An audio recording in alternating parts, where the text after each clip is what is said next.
সকাল ৯টা থেকে বিকেল ৫টা পর্যন্ত অফিসের নতুন কর্মসূচি নির্ধারণ মন্ত্রিসভায়। ঢাকায় কোরবানির গরুর চামড়ার দাম ন্যূনতম ১২০০ টাকা আর ঢাকার বাইরে ১০০০ টাকা নির্ধারণ। কাঁচা বাজার থেকে ব্যাংক সবখানেই দুষ্টু চক্র, বলেছে বাংলাদেশ অর্থনীতি সমিতি। ২০২৪-২৫ অর্থ বছরে বিকল্প বাজেট প্রস্তাবনা। সরকারের ব্যর্থতা ঢাকতেই দৃশ্যপটে বেনজির আজিজ আনার, অভিযোগ বিএনপি নেতাদের। পররাষ্ট্রমন্ত্রী ডক্টর হাসান মাহমুদ বলেছেন, সাবেক আইজিপি বেনজির আহমেদের দেশ ত্যাগে কোনো নিষেধাজ্ঞা দেয়া হয়নি।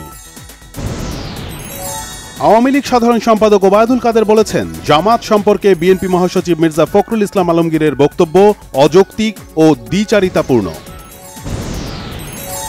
এক রাতের বৃষ্টিতে তলিয়েছে সিলেট নগরের উপশহরের প্রধান সড়ক সহ প্রায় ৯০% এলাকা। আজ ৩রা জুন। ২০০১ সালের এই দিনে গোপালগঞ্জের মুকসুদপুর উপজেলার বানিয়ারচর গির্জায় বোমা হামলায় খ্রিস্টান সম্প্রদায়ের ১০ জন নিহত হয়।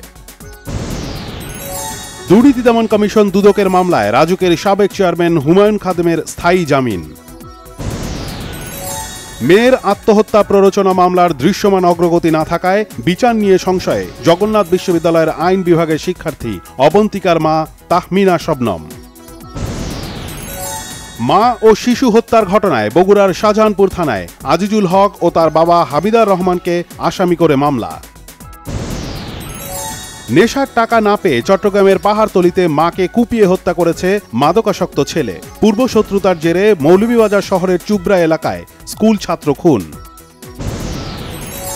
জয়পুরহাটে জমি নিয়ে বিরোধে কৃষক শামসুল ইসলাম হত্যা মামলায় বাবা ছেলে সহ ১০ জনকে যাবজ্জীবন। নরসিংদীর রায়পুরার হাসনাবাদে সিনেমা হল ভেঙে স্থাপন হচ্ছে ইদ্রিসিয়া দারুল কোরআন মাদ্রাসা। ঠাকুরগাঁওয়ে বিভিন্ন সরকারি অফিসে সেবা নিতে গিয়ে হয়রানির শিকার ও সেবা বঞ্চিতদের নিয়ে দুর্নীতি দমন কমিশনের গণশুনানি। ভারতের লোকসভা নির্বাচনের ফলাফল ঘোষণার কয়েক ঘণ্টা আগেই বড়সড় প্রভাব দেশটির পুঁজিবাজারে। মিথ্যা তথ্য দিয়ে হ্যান্ডগান কেনার মামলায় ফেঁসে যাচ্ছেন মার্কিন প্রেসিডেন্ট জো বাইডেনের ছেলে হান্টার বাইডেন। বাংলাদেশের ৪-৪ নেপালকে হারিয়ে বঙ্গবন্ধু আন্তর্জাতিক কাবাডিতে অপরাজিত চ্যাম্পিয়ন আরদুজ্জামানরা। আইসিসি টি-20 বিশ্বকাপে শুভ সূচনা করেছে নামিবিয়া। ব্রিজটাউনে টসে হেরে ব্যাটিংয়ে নামা ওমানকে ১০৯ রানে অল আউট। মুম্বাইয়ের রাস্তায় বেপরোয়া গাড়ি চালানোয় তোপের মুখে রবিনা টন্ডন, চড়াও হন ৩ নারী পথচারী।